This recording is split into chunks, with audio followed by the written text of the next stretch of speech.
May it please the court, my name is Daniel Sawyers, and along with my co-counsel, Aileen Mai, who will be representing the petitioners, Kendra Espinoza, Sherry Ellen, and Jamie Shepard in today's case. Would the court benefit from a brief recitation of the facts? Yes. In 2015, the Tax Credit for Qualified Education Contributions Act was enacted by the Montana legislature. Under this act, individuals can donate money and receive up to a $150 tax credit. The organizations that receive this money can then use these funds to provide scholarships to qualified families and their children. Big Sky, one of these organizations, planned to use this money for religious and non-religious schools.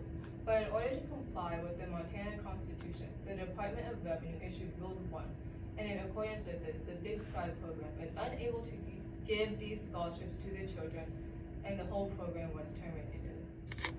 In our time before the court, we will be demonstrating how, in the absence of substantial state interest, this court is required to rule that the leveling down of the scholarship program is unconstitutional under Church of Leukemia Babylon versus City of Halaya, and that Section 1, as applied to the Montana Constitution, discriminates religious beliefs, conduct, and status, as well as imposes special abilities on the basis of religious status in contravention to Trinity Lutheran Church of Columbia.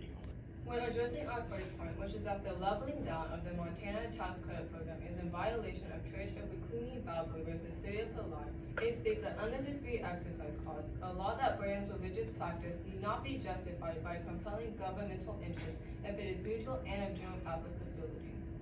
However, where such a law is not neutral or of general application, it must undergo the most rigorous scrutiny.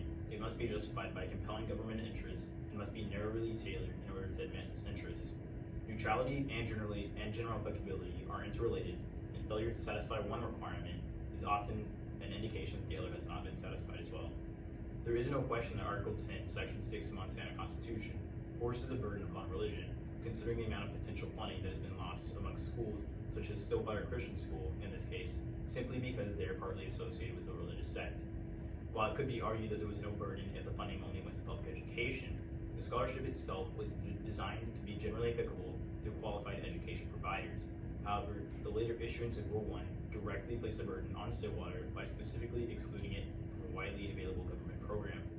Considering that the burden was directly targeted at religion in itself, under Church of Leukemia Babylon versus City of Halaya, it must undergo the most rigorous of scrutiny, and it must be justified by compelling governmental interest and must be narrowly tailored to advance that interest, because it is not applied generally and neutrally. The standard of compelling government interest is simply not met within this case, and Article 10, Section 6 is not narrowly tailored in any sense, as it uses general terms to discriminate against any sectarian purpose. There is no substantial government interest in directly targeting religion in this case, as the grant is religiously neutral.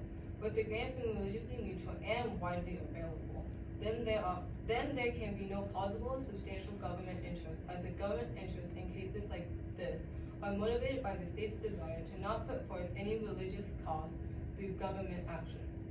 Especially under the most rigorous of scrutiny, where a compelling government interest is required, this court should come to the conclusion that the government action in this case is in violation of Church of Leukemia Babylon.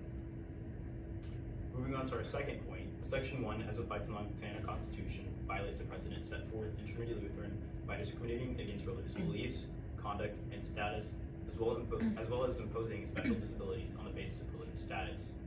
When looking at whether or not there was a violation of the Free Exercise Clause, we can look to Trinity Lutheran, where this court reiterated three fundamentals of its free exercise jurisprudence.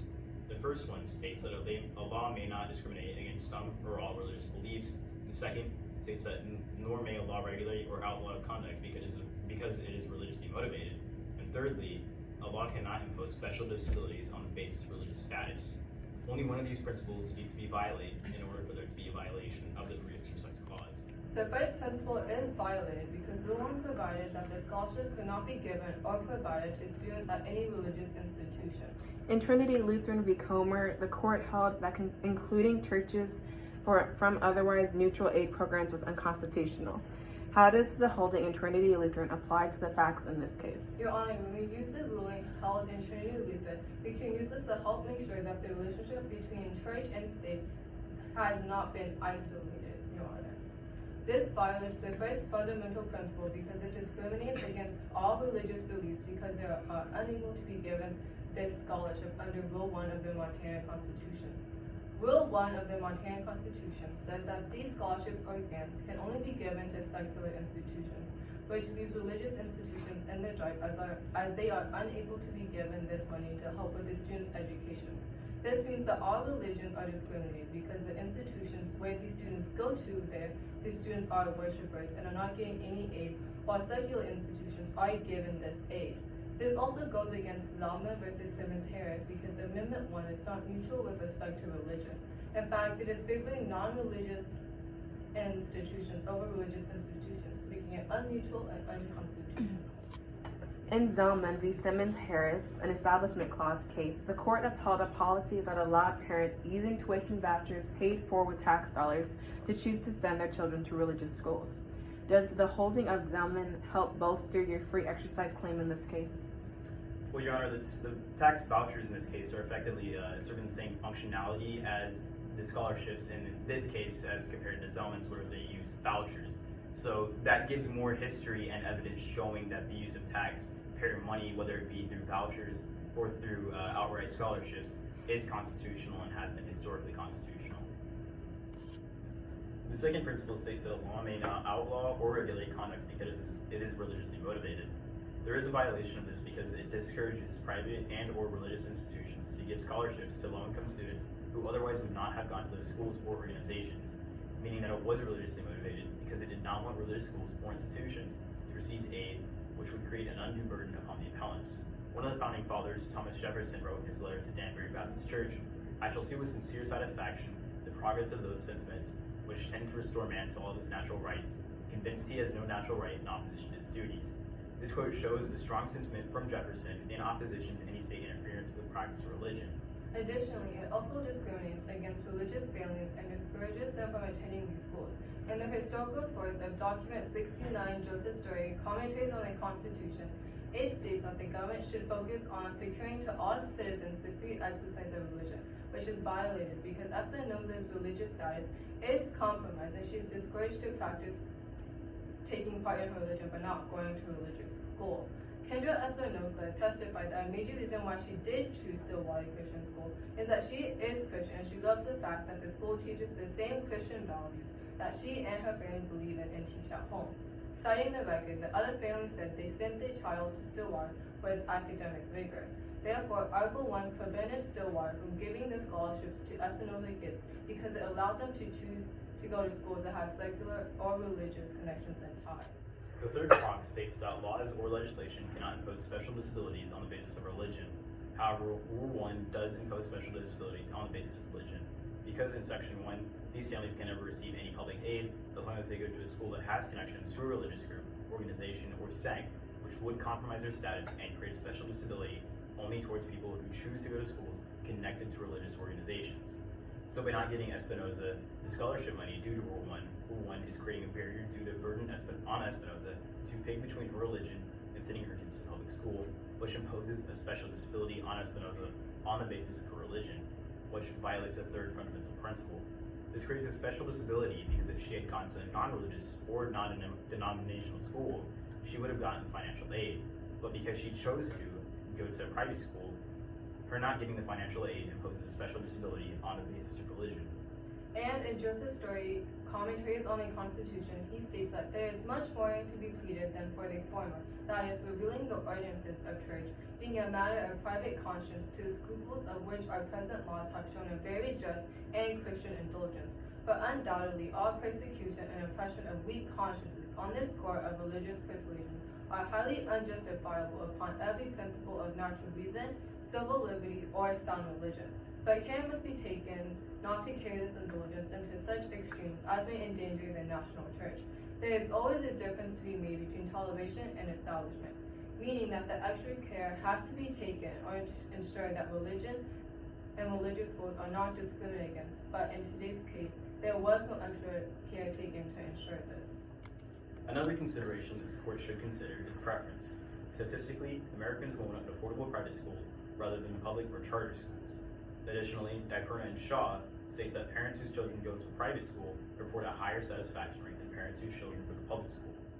Additionally, in the record, some of the families decided to send their children to Stillwater due to the academic rigor or the athletic programs there. So these preferences can play a role when Espinosa and other families decide on sending their kids to Stillwater. And in the case of Kendra Espinosa, she applied for a scholarship, but when it was denied, not only was it devastating, it was also unconstitutional due to the fact that the government may not exclude any members of the faith because of their faith, or lack of it, from receiving the benefits of public welfare legislation, according to Evans v. Board of Education. This shows a violation because it excludes and discriminates against Espinosa and her family from receiving benefits, because not only does it regulate conduct by preventing religious families from going to religious schools that may be better, but as long as they decide to go to a Christian or religiously connected school, they will never be able to receive any aid.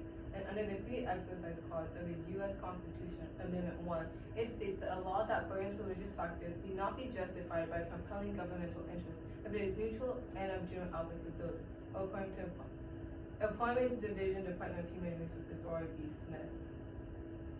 However, where such a law is not neutral or of general application, it must undergo the most rigorous forms of scrutiny.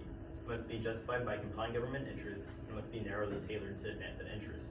Neutrality and general applicability, as we stated, are interrelated, and failure to satisfy one requirement is likely an indication that the other has not been satisfied. And because Rule 1 is not neutral and can't be generally applied, it must undergo the highest scrutiny and be backed by compelling government interest, which, as stated previously, there is none. Espinosa was mostly motivated to send her kids to Stillwater because of her religion and her beliefs, but many devoted families are encouraged or even mandated to send their kids to full-time religious schools throughout their life.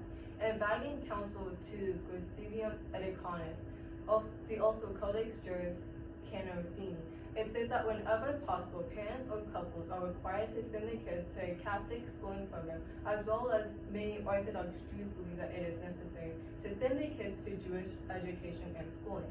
So by not allowing the kids to get a scholarship, this will violate the free exercise right, because sometimes they aren't given a choice on where they should send their kids to school. By ruling in favor of the respondent, this will create a slippery slope where religiously devoted families may have to pick between going to a non-religious school with the aid, which may also go against their religion in some cases, or follow their religion and go to a religious school, but they won't get an aid at all. This creates a precedent which goes against the framers' intents when they drafted the Bill of Rights, which guaranteed the freedom of religion. In conclusion, Amendment 1 of the Montana Constitution is discriminatory because there is no substantial state interest in enforcing Article 10, Section 6 of the Montana Constitution under Church of the Community Bible versus City of Harlan. This would make the discrimination of religious schools in this case unsanctioned, as well as fails the three categories set forth in the precedent of Trinity Lutheran. It is for these reasons that we pray the court rule in favor of the petitioner, Kendra Espinosa, and overturn the ruling of the lower court.